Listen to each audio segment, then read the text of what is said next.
मैं Jalendra Kumar Sharma, assistant professor in economics, government college Dausa. हमने इससे पूर्व में आय का एक सरल चक्राकार या वृत्ताकार प्रवाह का विवरण प्रस्तुत किया था, उसके बारे में चर्चा की थी। लेकिन अब हम वास्तविक जीवन में आय का जो वृत्ताकार प्रवाह देखने को मिलता है उस पर चर्चा करेंगे, क्योंकि जो सरल रूप हमने या सरल रूप की जो हमने व्याख्या की थी वो अर्थव्यवस्था के वास्तविक प्रवाह से बहुत भिन्न होता है, क्योंकि व्यवहार में केवल परिवार और व्यावसायिक फर्में ही अर्थव्यवस्था के आधारभूत घटक नहीं होते हैं। इन घटकों के अलावा भी 3 अन्य और घटक हैं। सार्वजनिक संस्थाएं, पब्लिक अथॉरिटीज अर्थात राज्य अर्थात सरकार, दूसरा पूंजी बाजार कैपिटल मार्केट, और तीसरा होता है रेस्ट ऑफ द वर्ल्ड, शेष संसार या शेष विश्व। इन घटकों का भी आय के प्रवाह से घनिष्ठ संबंध रहता है। हम अध्ययन की दृष्टि से 2 शीर्षकों के अंतर्गत व्यवहारिक आय के चक्राकार प्रवाह की व्याख्या करेंगे। पहला है समृद्ध या बंद अर्थव्यवस्था में आय का चक्राकार प्रवाह, अर्थात शेष विश्व नहीं होता है उसमें। एक बंद अर्थव्यवस्था या क्लोज्ड इकोनॉमी उस अर्थव्यवस्था को कहा जाता है जिसकी आर्थिक गतिविधियां अपने देश की सीमाओं तक ही सीमित रहती है। ऐसी अर्थव्यवस्था का कोई अंतर्राष्ट्रीय आर्थिक संबंध नहीं होता है। इसलिए हम इस प्रकार के चक्राकार या वृत्ताकार प्रवाह आय के संबंध में देखेंगे तो इसमें 4 घटक होंगे। पहला परिवार, दूसरा व्यावसायिक फर्में, तीसरा सरकार और चौथा पूंजी बाजार। अब इन चारों घटकों का वृत्ताकार प्रवाह में क्या भूमिका है, क्या स्थान है, क्या कार्य है, इसकी व्याख्या हम विस्तृत रूप से करेंगे। पहले हम लेंगे परिवार। परिवार में व्यक्ति उत्पादन साधनों का स्वामी होता है, इसलिए वो साधनों का पूर्तिकर्ता भी माना जाता है। वो अपने साधनों की पूर्ति व्यावसायिक फर्मों को करता है और उनके बदले में प्रतिफल प्राप्त करता है। इसके अतिरिक्त परिवारों की ओर से राज्य से सामाजिक सेवा पर व्यय या आय के हस्तांतरण के रूप में भी मुद्रा का प्रवाह होता है। सरकार भी सब्सिडी के रूप में या अन्य सामाजिक सेवाओं पर किए गए व्यय के रूप में आय का प्रवाह करती है। इस प्रकार परिवारों की आय प्रवाह के 3 स्रोत हैं: साधनों के प्रतिफल, सेवाओं पर सार्वजनिक व्यय और राज्य द्वारा आय का हस्तांतरण। इस आय में से परिवार व्यावसायिक फर्मों से अपने उपभोग के लिए वस्तुओं और सेवाओं का जो क्रय करते हैं उस पर जो व्यय करते हैं। इसके अलावा आय का कुछ भाग परिवार करों के रूप में सरकार को चुकाता है और जो राशि उपभोग के अलावा बच जाती है उसको पूंजी बाजार में प्रवाहित करता है। इस प्रकार परिवार व्यावसायिक फर्मों से आय प्राप्त कर उनको 3 स्रोतों कर, बचत और उपभोग की ओर प्रवाहित करते हैं, जैसा कि हम चित्र में देखेंगे। दूसरा है व्यावसायिक फर्में। व्यावसायिक फर्में अपने द्वारा उत्पादित वस्तुओं और सेवाओं के बदले में परिवारों से आय प्राप्त करती है।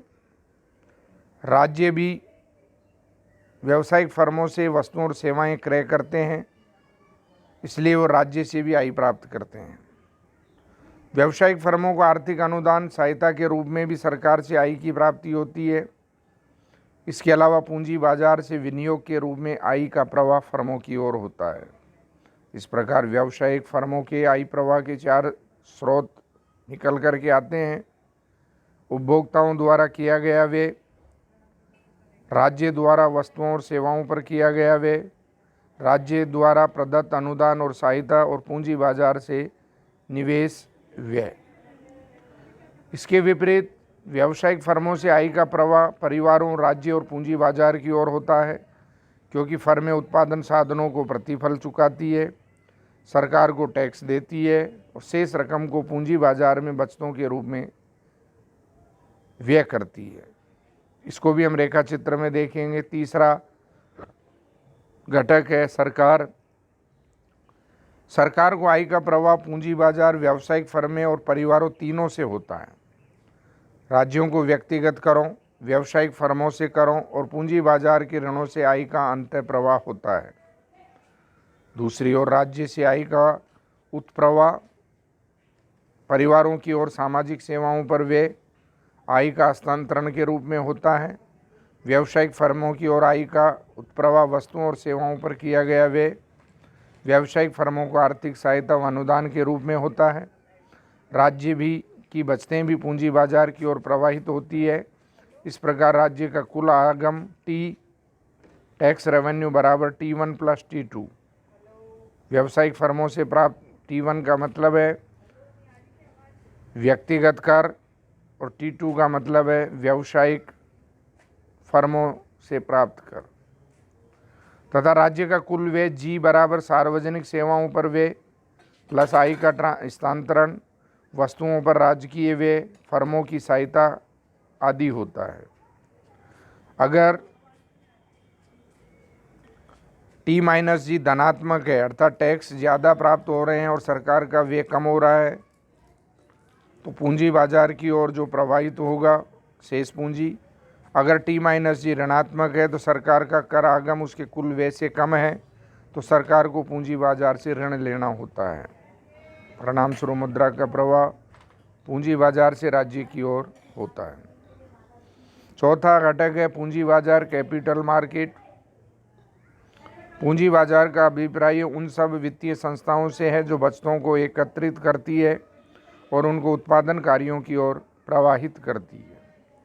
पूंजी बाजार में आय का प्रवाह पारिवारिक बचतों, व्यावसायिक बचतों और राज्यों की बचतों से होता है, जबकि पूंजी बाजार से आय का उत्प्रवाह निकासी, व्यावसायिक फर्मों में विनियोग प्लस राज्यों के ऋणों के रूप में होता है। इस प्रकार से एक बंद या समृद्ध अर्थव्यवस्था में इन चारों घटकों को एकत्रित रूप से हम निम्न रेखा चित्र के माध्यम से दर्शा सकते हैं। इस चित्र में आप देखिए कि इसमें चार घटक दिखाए गए हैं: परिवार, व्यावसायिक फर्में, सरकार और पूंजी बाजार। परिवार से व्यावसायिक फर्मों की ओर उत्पादन सेवा का प्रवाह होता है और बदले में व्यावसायिक फर्में प्रतिफल देती है साधनों को। परिवार को प्राप्त प्रतिफल परिवार उपभोग व्यय के रूप में वापस व्यावसायिक फर्मों की ओर प्रवाहित कर देते हैं। परिवार सरकारी सेवाओं पर व्यय करते हैं और सरकार आय का ट्रांसफ़र करती है परिवारों की ओर। सरकार के द्वारा व्यावसायिक फर्मों पे भी वस्तुओं पर व्यय किया जाता है और व्यावसायिक फर्में टैक्स के रूप में सरकार को देती है। पूंजी बाजार में राज्य की बचतें और राज्य को ऋण, पारिवारिक बचतें, विनियोग, ये हम निम्न इस रेखा चित्र में स्पष्ट रूप से दर्शाया गया। दूसरी, अनावृत खुली अर्थव्यवस्था में आय का चक्राकार प्रवाह। एक अनावृत या ओपन इकोनॉमी से अभिप्राय उस अर्थव्यवस्था में है जिसका विदेशों से भी व्यापार संबंध होता है, अर्थात जिसकी आर्थिक गतिविधियां केवल देश की राजनीतिक सीमाओं तक ही सीमित न होकर अंतर्राष्ट्रीय क्षेत्रों में भी फैली हुई होती है। आज विश्व के सभी राष्ट्रों में एक दूसरे से न्यूनाधिक रूप में आर्थिक राजनीतिक संबंध है। प्रत्येक देश को दूसरे देश के साथ व्यापारिक संबंध रखने पड़ते हैं। कुछ अर्थव्यवस्थाओं में विदेशी व्यापार का भाग अधिक है तो कुछ में कम है। इस प्रकार विदेशी व्यापार को शामिल करने से एक और प्रवाह चालू हो जाता है। चार घटकों का प्रवाह जो हमने पूर्व में देखा है वो यथावत रहता है। और पांचवा जो घटक है वो है शेष संसार, रेस्ट ऑफ द वर्ल्ड। एक समृद्ध अर्थव्यवस्था जिसका शेष संसार से संबंध होता है, उसमें पांचवा स्तंभ शेष संसार है।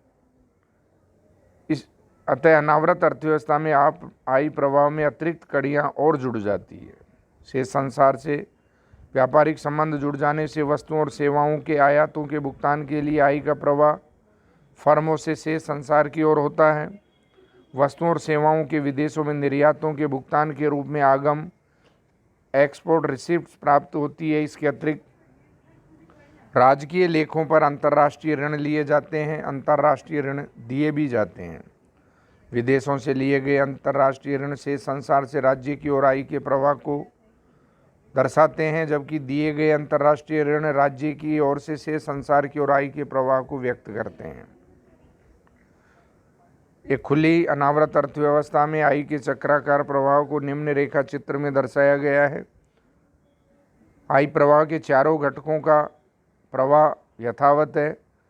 इस रेखा चित्र में पांचवा घटक से संसार लिया है। व्यावसायिक फर्मों से आयातों का भुगतान और निर्यातों से आय तथा सार्वजनिक सरकार की तरफ सरकार के द्वारा लिए गए ऋणों का प्रवाह होता है और सरकार से संसार को दिए गए ऋणों का प्रवाह से संसार की तरफ होता है। उपरोक्त रेखा चित्र से स्पष्ट है कि अनावृत अर्थव्यवस्था में आई प्रवाह का क्षेत्र विस्तृत हो जाता है। एक खुली अर्थव्यवस्था और एक बंद अर्थव्यवस्था में आई प्रवाह में केवल यही अंतर है कि बंद अर्थव्यवस्था में आई प्रवाह देश के भीतर ही होता है, जबकि अनावृत अर्थव्यवस्था में आई के प्रभाव में आयातों के भुगतान, निर्यातों से प्राप्त आय, राजकीय लेखों पर लिए गए अंतर्राष्ट्रीय ऋण आदि और सम्मिलित हो जाते हैं।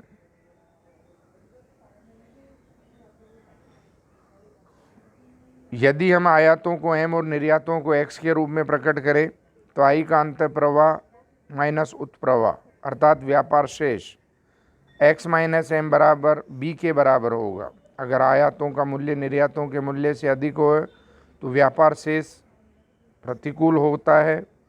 अगर आयात से निर्यात मूल्य अधिक हुआ तो व्यापार शेष अनुकूल होता है। इस समीकरण में आई प्रवाह निरंतर चलते रहने के लिए आवश्यक है कि देश की कुल बचतों का अंतः प्रवाह कुल विनियोग एस बराबर आई के रूप में होना चाहिए, अर्थात ये प्रवाह निरंतर तभी चलता रहेगा जब तक इसमें कोई लीकेज नहीं होगा, अर्थात एस बराबर आई होगा और एक्स बराबर एम होगा।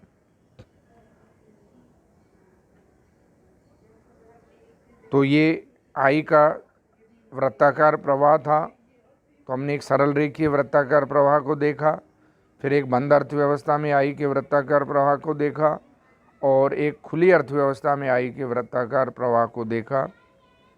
ये वृत्ताकार प्रवाह निरंतर रूप से अबाध रूप से चलता रहेगा जब तक इसमें कोई लीकेज नहीं होंगे या इसको इंक्रीज करने वाले कोई घटक प्रभाव नहीं डालेंगे। अब हम कल आई के वृत्ताकार प्रवाह को निर्धारित करने वाले तत्वों पर चर्चा करेंगे। धन्यवाद।